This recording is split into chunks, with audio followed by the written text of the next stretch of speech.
Vamos a continuar nuestras participaciones. A continuación estaría la ponencia de Anselm Yap. En ausencia, manda su ponencia y vamos a presentar.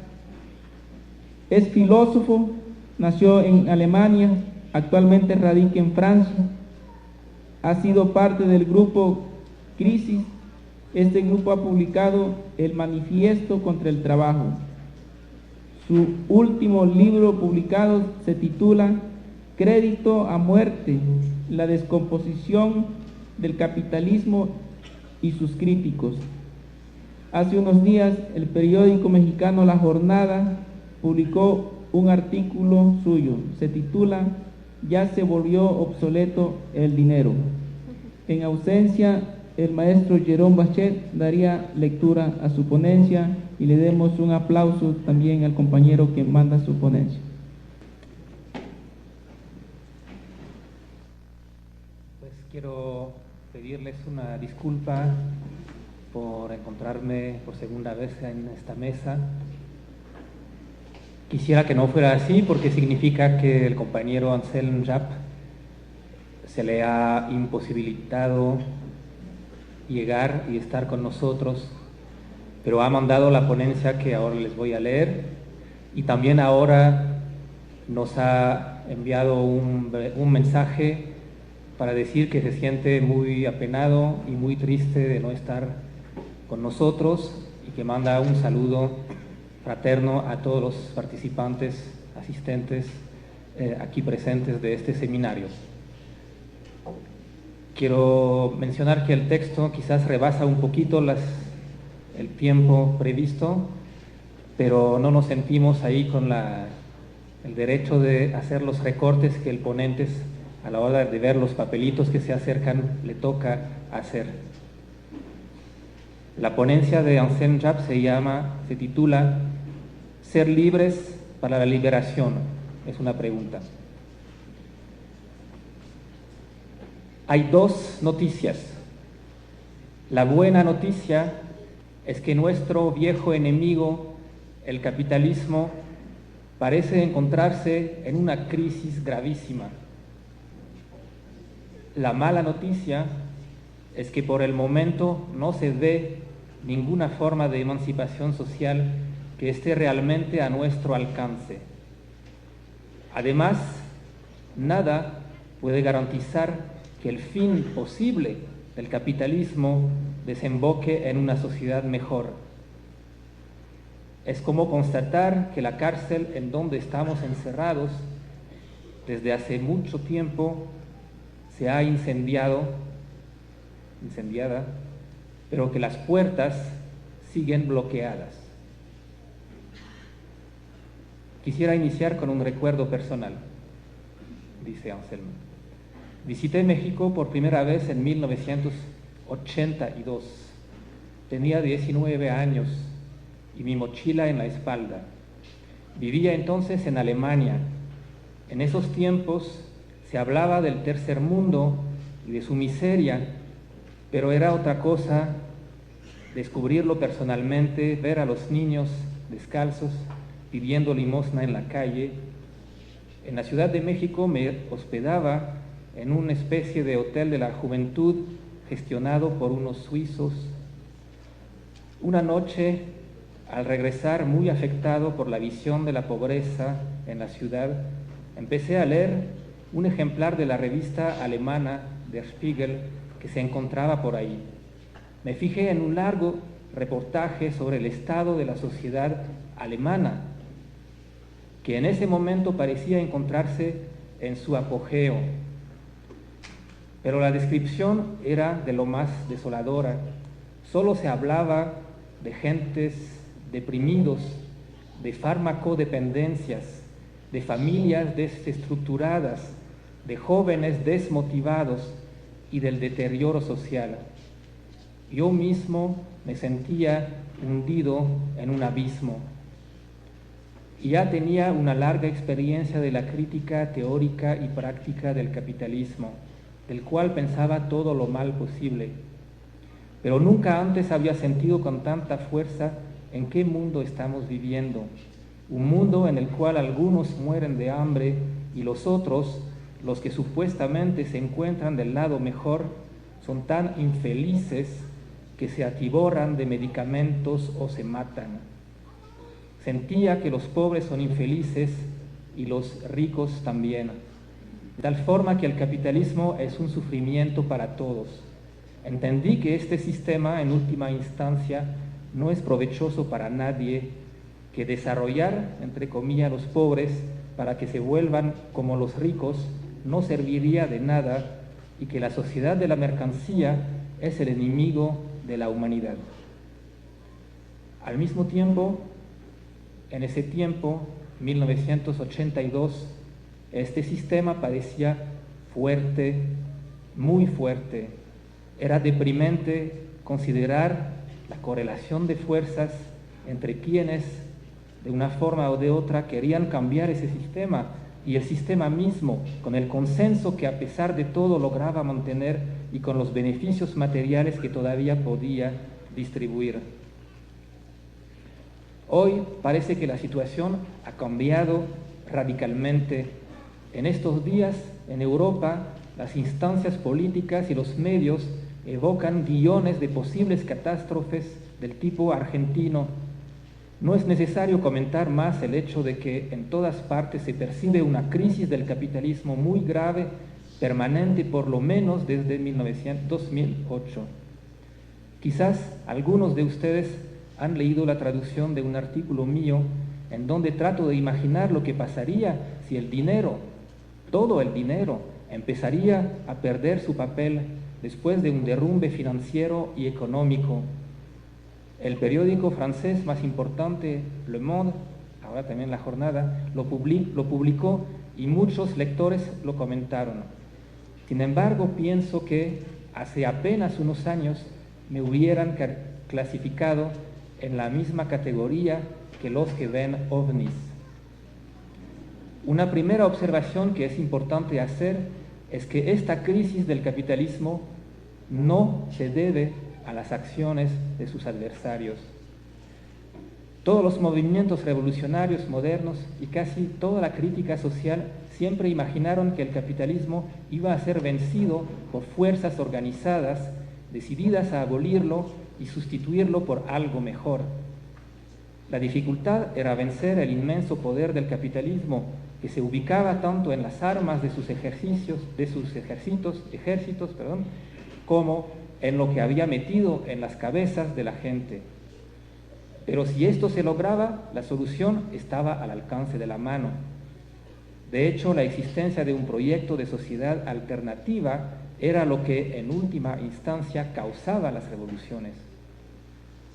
Lo que vemos hoy es el derrumbe de un sistema, su autodestrucción, su agotamiento, su hundimiento. Finalmente se topó con sus límites, con los límites de la valorización del valor que se ubicaba en su núcleo desde un principio. El capitalismo es esencialmente una producción de valor que se representa en el dinero. En la producción capitalista, solo lo que permite conseguir dinero tiene interés. Esto no se debe principalmente a la codicia de unos capitalistas malvados, deriva del hecho de que solo el trabajo puede atribuirles valor a las mercancías. Esto implica que las tecnologías no añaden un valor suplementario a las mercancías. Más se usan maquinarias y nuevas tecnologías, menos valor hay en cada mercancía. Pero la competencia empuja incesantemente a los dueños del capital a utilizar tecnologías que reemplacen el trabajo. De esta manera, el capitalismo destruye sus propias bases y lo hace desde el inicio.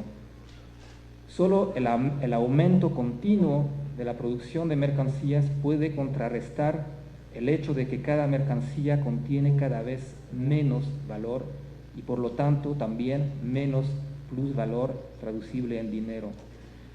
Son conocidas las consecuencias ecológicas y sociales de esta loca carrera hacia más productividad. Pero es también importante subrayar que la caída de la masa de valor no puede ser compensada eternamente y que provoca finalmente una crisis de la acumulación del capital mismo. En las últimas décadas, una acumulación deficiente ha sido sustituida por la simulación a través de la finanza y el crédito. Ahora, esta forma de vida, bajo perfusión del capital, encontró también sus límites y la crisis del mecanismo de la valorización parece ahora irreversible. Esta crisis no es, como algunos quieren hacer creer, una trampa de los capitalistas para imponer medidas aún más desfavorables a los trabajadores y a los beneficiarios de ayudas públicas para desmantelar a las estructuras públicas y aumentar las ganancias de los bancos y de los súper ricos. Es cierto que algunos actores económicos logran sacar grandes beneficios de la crisis, pero esto solo significa que tenemos un pastel cada vez más pequeño que se divide en porciones más grandes entre un número más reducido de competidores. Es evidente que esta crisis está fuera de control y amenaza la supervivencia del sistema capitalista en cuanto tal. Por supuesto, no significa necesariamente que estemos asistiendo al último acto del drama iniciado hace 250 años. Que el capitalismo haya alcanzado sus límites en términos ecológicos, económicos, energéticos, no significa que vaya a derrumbarse de un día para otro, aunque esto no esté del todo excluido. Más bien, se puede prever un largo periodo de declive de la sociedad capitalista con unos islotes un poco en todas partes, a veces protegidos por muros, en donde la reproducción capitalista aún funcionaría, y de otra parte, amplias regiones de tierra quemada, en donde los sujetos postmercantiles buscarían sobrevivir de cualquier forma posible. El tráfico de droga, los pepenadores en los basureros son dos de los rostros más emblemáticos de un mundo que reduce los seres humanos a la condición de desechos, cuyo mayor problema ya no es de ser explotados, sino simplemente de resultar superfluos del punto de vista de la economía mercantil, sin la posibilidad de regresar a las formas precapitalistas de una economía de subsistencia basada en la agricultura y la artesanía.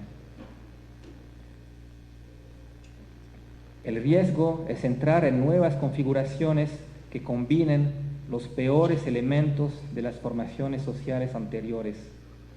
Y no hay duda de que quienes vivirán en los sectores de la sociedad que aún funcionen van a defender sus privilegios con todo, con armas y técnicas de vigilancia cada vez más perfeccionadas. Como bestia agonizante, el capitalismo puede todavía causar terribles estragos, no solo desencadenando guerras y violencias de todo tipo, sino también provocando daños ecológicos irreversibles con la diseminación de OGMs, de nanopartículas, etc. Entonces, la pésima salud del capitalismo solo es una condición necesaria para el advenimiento de una sociedad liberada, pero de ninguna manera es una condición suficiente. El hecho de que la cárcel esté en llamas no nos sirve de nada si la puerta no se abre o si se abre hacia un precipicio. Todo eso implica una gran diferencia con el pasado. Durante más de un siglo la tarea de los revolucionarios fue encontrar cómo acabar con el monstruo. Y si se lograba eso, era inevitable que el socialismo, la sociedad libre o cualesquiera que fuera su nombre, le sucediera. Hoy la tarea de los que una vez serán los revolucionarios se presenta de manera invertida frente a los desastres provocados por las revoluciones permanentes operadas por el capital. Se trata más bien de conservar algunas adquisiciones esenciales de la humanidad y tentar de llevarlas hacia una forma superior. Ahora ya no es necesario demostrar la fragilidad del capitalismo, y esto es una buena noticia. Otra buena noticia es que tampoco se debe de concebir la alternativa al capitalismo bajo unas formas que más bien lo continúan. Diría que hay mucho más claridad en lo que se refiere a los objetivos de la lucha hoy en día que hace 40 años. Afortunadamente, dos maneras a menudo entrelazadas de concebir el postcapitalismo, aunque estén lejos de haber desaparecido, han perdido mucha credibilidad. Por un lado, el proyecto de superar el mercado con el Estado, la centralización, la modernización y de confiar la lucha para alcanzar este objetivo a organizaciones de masas dirigidas por funcionarios. Poner a trabajar a todos era la meta principal de las formas del socialismo real. Hay que recordar que tanto para Lenin como para Gramsci, la fábrica de Henry Ford era el modelo para la producción comunista. Es cierto que la opción estatal sigue teniendo sus adeptos, sea bajo la forma del entusiasmo para el caudillo Chávez o con el planteamiento de más intervencionismo estatal en Europa. Pero en conjunto, esas visiones en todas sus variantes han tenido que reducir su control sobre los movimientos contestatarios desde hace 30 años, y es muy positivo. La otra manera de concebir la superación del capitalismo es una forma que más bien pareciera ser su intensificación y modernización, y se basa en una confianza ciega en los beneficios de las fuerzas productivas y la tecnología. En ambos casos, la sociedad socialista o comunista era concebida esencialmente como una distribución más justa de los frutos del desarrollo de una sociedad industrial, por lo demás ampliamente conservada. La esperanza de que la tecnología y las maquinarias vayan a resolver todos nuestros problemas ha sufrido golpes severos desde hace 40 años, por el nacimiento de una conciencia ecológica y porque los efectos paradójicos de la tecnología sobre los seres humanos se han hecho más evidentes. Quisiera recordar en este lugar que Ivan Illich ha tenido el enorme mérito de poner en evidencia estos aspectos paradójicos y así de quebrantar la fe en el progreso. Si bien la creencia de que el progreso tecnológico lleva al progreso moral y social ya no asume la forma de la exaltación de la siderurgia o las centrales nucleares socialistas o la del elogio incondicional del productivismo, ha encontrado, sin embargo, una nueva vida en las esperanzas, a menudo grotescas, que algunos nutren a propósito de la informática y la producción inmaterial. Es el caso en el actual debate sobre la apropiación, al cual se ha asociado recientemente los conceptos de commons y de bien común. Es cierto que toda la historia y la prehistoria del capitalismo ha sido la historia de la privatización de los recursos que antes eran comunes. como lo indica el caso ejemplar de los cercamientos en Inglaterra. Según una perspectiva ampliamente difundida, la lucha por la gratuidad y el acceso ilimitado a los bienes digitales es una batalla que tendría la misma importancia histórica y sería la primera en muchos siglos que los partidarios de la gratuidad y el uso común de los recursos hayan logrado ganar. Sin embargo, los bienes digitales nunca son bienes esenciales. Puede resultar agradable disponer gratuitamente de la última música o de tal video, pero los alimentos, la calefacción o la vivienda no son descargables en Internet. Al contrario, están sometidos a una rarefacción y a una comercialización cada vez más intensas. Compartir carpetas, documentos, es una práctica interesante, pero es algo marginal si se compara con la rarefacción del agua potable en el mundo o con el calentamiento climático.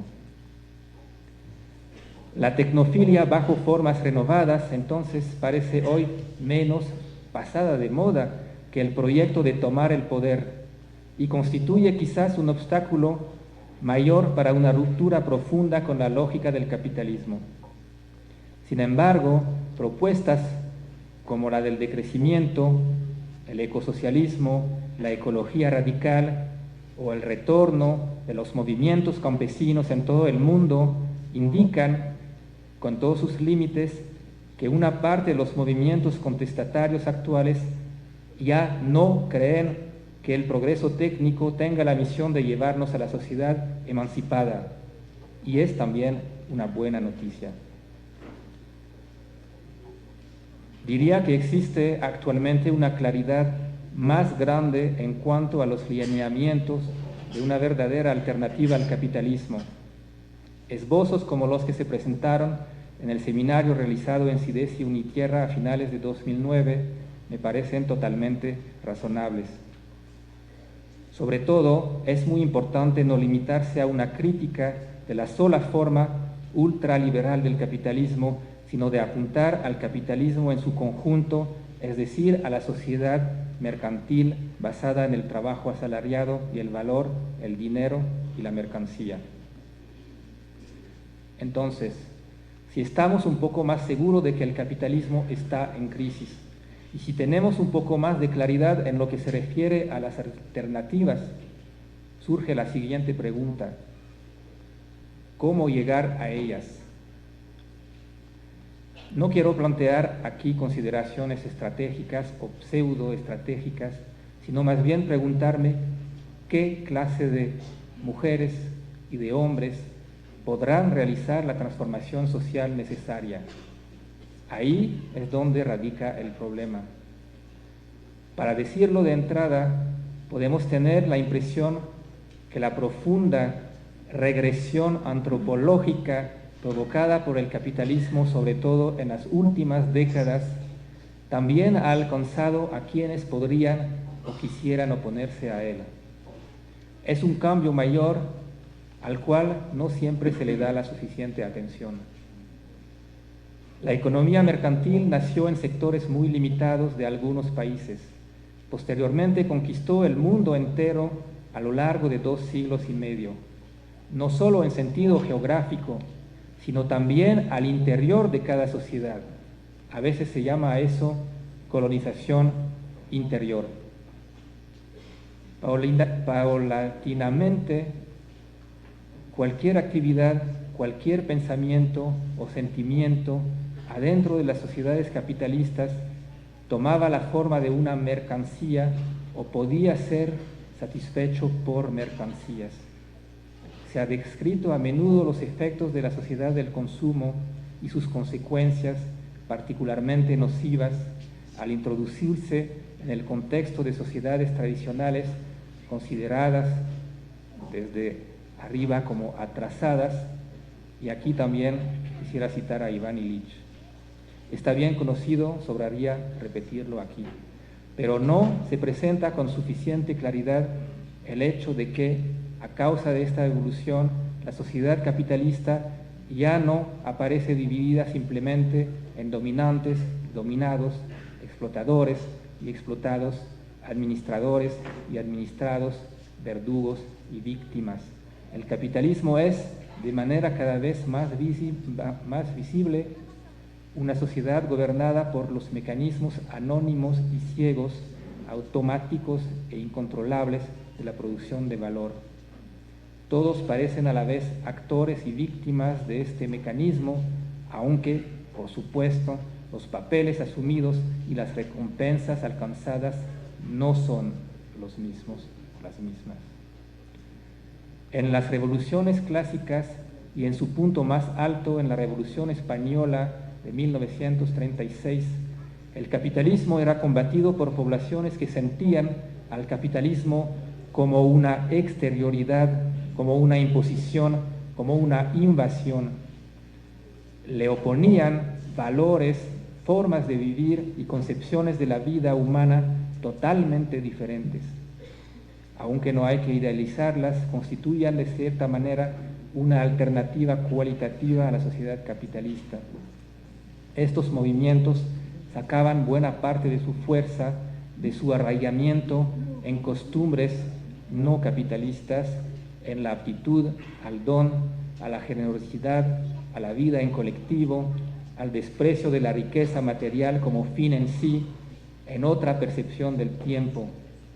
Marx tuvo que admitir al final de su vida que lo que quedaba de la antigua propiedad colectiva de la tierra en numerosos pueblos podía constituir una base para una sociedad comunista futura. Hoy estas formas siguen existiendo, sobre todo entre los pueblos indígenas de América Latina, y dejo a ustedes que digan si pueden formar la base de una sociedad futura emancipada que tenga profundas raíces en el pasado. Imagino que su respuesta es sí. Si esto constituye una luz de esperanza, hay que reconocer que también significa a la inversa que casi en todos los otros lugares del mundo, en los países llamados desarrollados, entre comillas, en las megápolis del mundo, los individuos no tienen esta base y sienten cada vez menos a la mercancía omnipresente como un sometimiento exterior a sus tradiciones, sino al contrario como un objeto de deseo.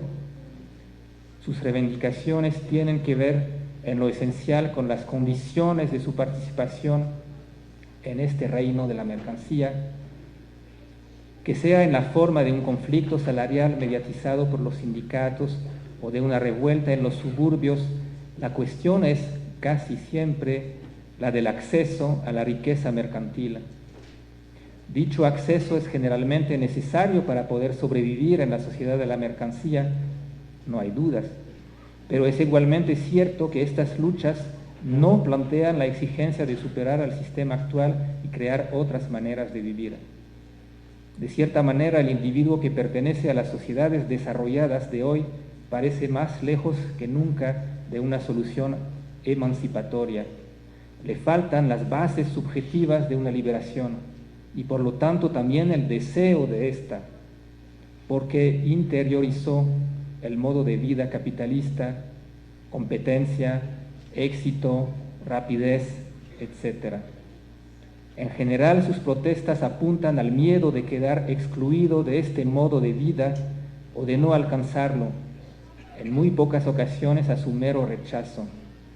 La sociedad mercantil agota las fuentes vivas de la imaginación ya entre los niños, asediados desde su más temprana edad por verdaderas máquinas para descerebrarlos.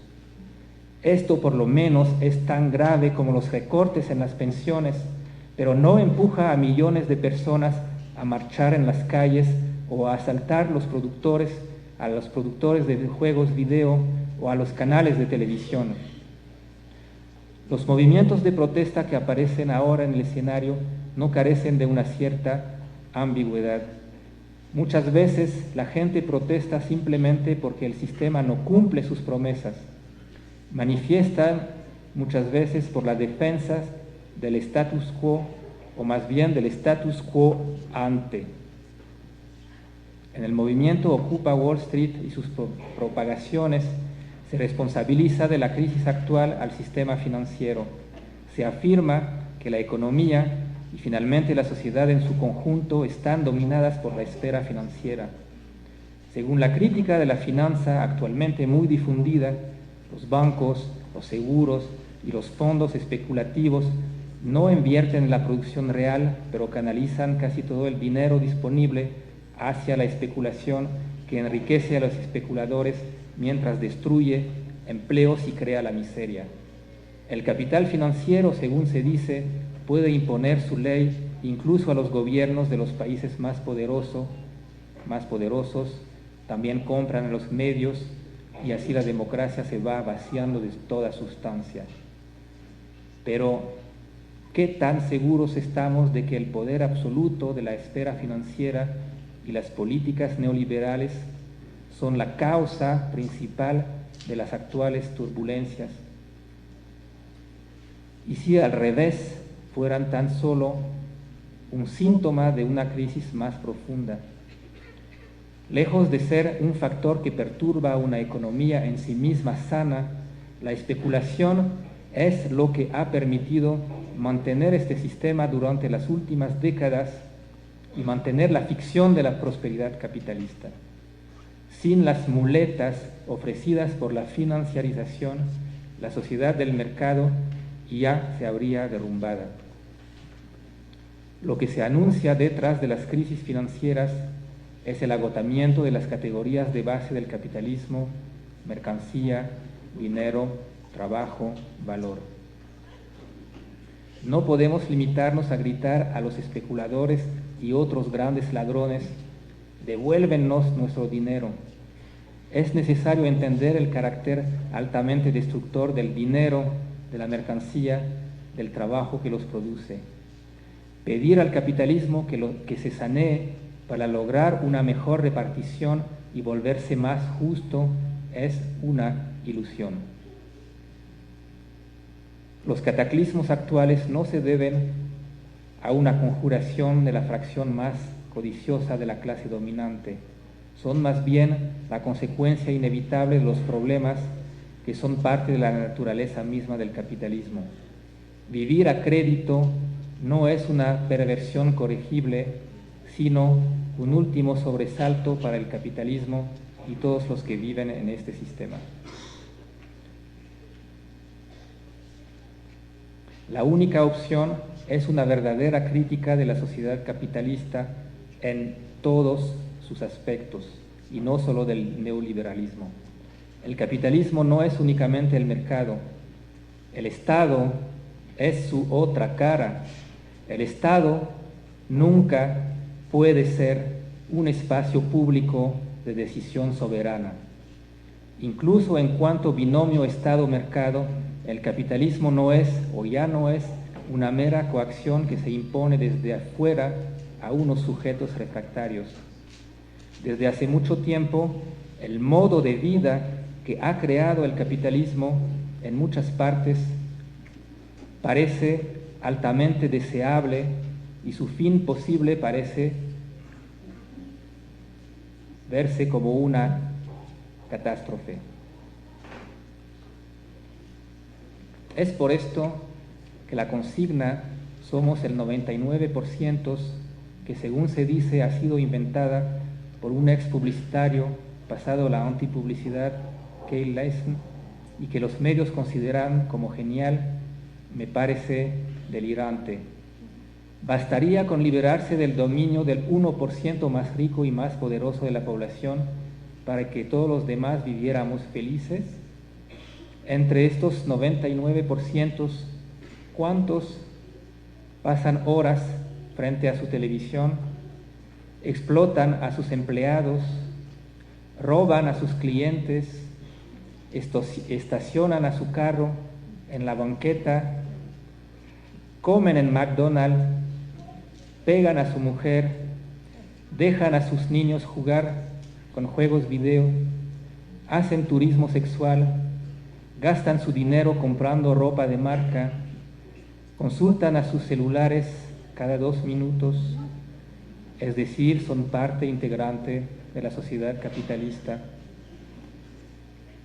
Marcuse ya había definido con mucha claridad la paradoja, el verdadero círculo vicioso de cualquier empresa de liberación, que desde entonces no dejó de profundizarse. Los esclavos ya tienen que ser libres para alcanzar su liberación. Algunos podrán considerar que estas críticas son excesivas, poco generosas o incluso sectarias. Se dirá que lo importante es que la gente por fin vuelva a moverse, a protestar, que abran los ojos, que luego van a profundizar las razones de su rebelión, que su grado de conciencia va a elevarse. Es posible, y de hecho, nuestra salvación depende de eso. Pero para llegar a este punto es indispensable criticar todo lo que hay que criticar en estos movimientos en lugar de correr detrás de ellos. No es cierto que cualquier oposición, cualquier protesta es en sí misma una buena noticia. Con los desastres que se van a producir en cadena, con las crisis económicas, ecológicas y energéticas que van a profundizarse, es absolutamente seguro que la gente va a rebelarse en contra de lo que suceda. Pero la cuestión es saber cómo van a reaccionar. Pueden ponerse a vender droga, enviar a sus esposas a prostituirse, pueden robar las zanahorias orgánicas cultivadas por un campesino o enrolarse en una milicia, pueden organizar una inútil masacre de banqueros o dedicarse a la caza a los migrantes, pueden limitarse a organizar su propia supervivencia en medio de la debacle, pueden adherir a movimientos fascistas y populistas que designan unos culpables a la venganza popular, o, al contrario, pueden luchar para la construcción colectiva de una mejor manera de vivir sobre las ruinas del capitalismo. No todo el mundo se va a precipitar sobre esta última opción, incluso sigue siendo la más difícil, y si atrae demasiado poca gente, quedará aplastada. Entonces, lo que podemos hacer hoy es esencialmente esto: obrar para que las protestas, que de cualquier modo no dejarán de nacer, tomen el buen camino. Sin lugar a dudas, la presencia de rasgos procedentes de las sociedades precapitalistas puede contribuir ampliamente, enormemente, para encontrar el buen camino. Gracias.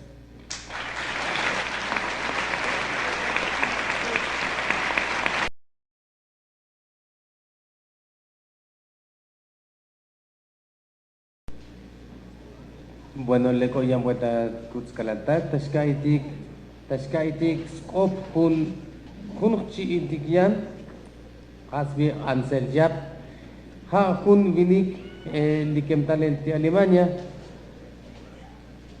hoy es positik chano timol vinike pero has koplat tal ya skoplita toholatik pero muk shuyun stal hayun melen las tactale tislo skop tikus kanchi jal botige las ya kohtalen hachal kaidik jan huchi dikli chavilik Jerome Bacheta a spas vokol chalkaidik antes kaldigawai tikusi siba oktate tiskun ti molchi intik anseliap echal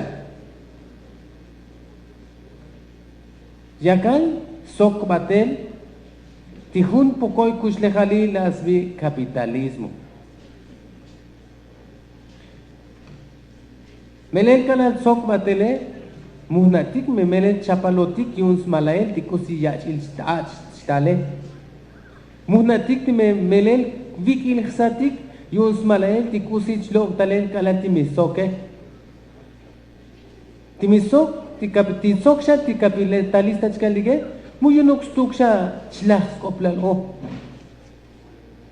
yun cha yik tibochotik te sacartik shuk ti nimuktik kulegetik te sacartik shuk ti capitalismo spasik ti buk ala shu yunik yun smakel yun mushak spach lach skoplal ti capitalismo hayun epto kusitik tashtal kutskalantak ep kusitik chel batel chkaltik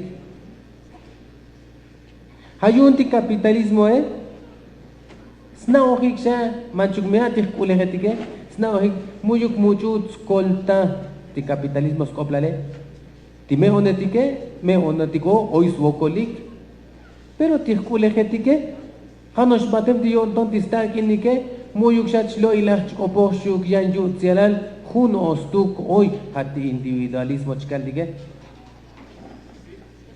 hayun ti capitalismo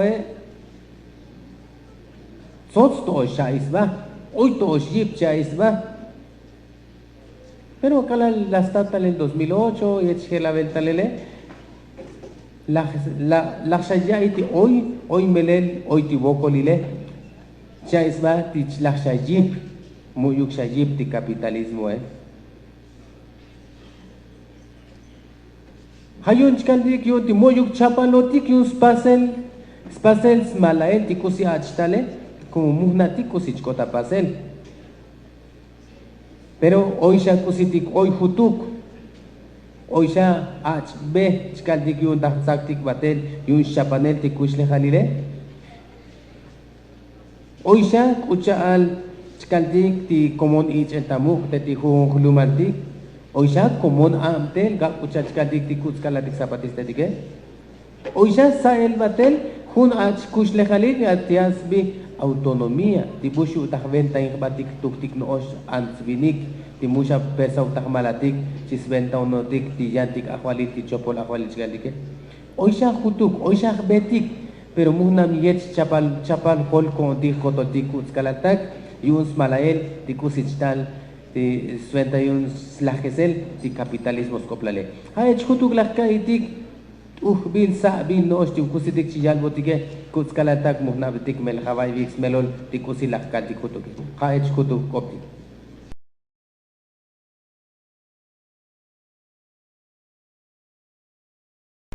Bankil wishkit inabesh de kaibetik skop de hasbil mololtik hasbil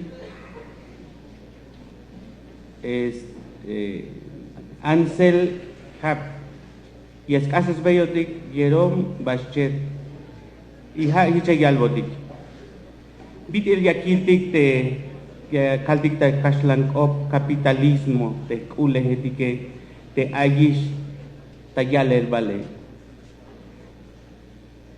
tulanto ay y hay un yaskante ya chapan bastik taleke hay un yaskan te pisiltik ya tah bastik takop ya huk obes bastik bingwan ut il yaskante ya pastik ya leh bastik ya leh te bestike taban mas sakotik oyel alaiche yalukbail y hayu un te hotik tah pisiltik te bak alal meba obolotike yaskan te chapa lukotike hayu un hicha yalbotik te kulehetike te capitalismo yakaltike ma lek tashcheval ya yutz inotik te meba obolotike y hani shich te macha ay bayal skulehale ma wen kushuluk biun hanashias no yun skush lehal hanashias kan te ayuk te skulehale hichotik te hotike ayotik tagokol y hayo un te yahlehta te bestike bingwan ut el yaskan te yahchapan te bestik yun te yashukuntik te binyaka no pertik spasale ay che oshe habil alayakiltik te tulan ay te kulehetike hayun yayalbotik ta yabilal 2008 alayakiltik te ay takoel bal te jipe Hanashyuun como has tukelik te vinyas kane hayas kante ay skulehal hayas kanyas lahim bes oplal te vinyas tungkundige hayas kante ayuk shan stak in hamas kante yahkolta bahtik tapahale hayuun alayakalti te van kushulotike hanas yaskante ayuk bayal te skulehal te machatik ay skulehale y te hotike ayukotik talahel bael y hayuun te yaskan te yastah bastike yun lah yahlehtik behtik tapahal yun lah yakiltik te hichukbal yastah te tahtik oyel te ban te hotike yakiltik bina te yaskan yaspastike mahaok te vinyas kan yaspas te macha yakayut en balotike hayuun te yayalbotike mahaok nash yaskan te yastoy te optike y te ya li ayotikito yaskan te yaok pastik balta ya te lule yaskan te pahaluk yashbenutik bael y yaspastik bael te vinyas kan te lumaltike maha ognash ochotikta au yesh ochotikta yiles bastiklito pastikta ya telul mololab ansta winik ta alaletik ta keremetik y ta spisil te bantik ayotikta lumaltike hokolawalik ta pisilik mololab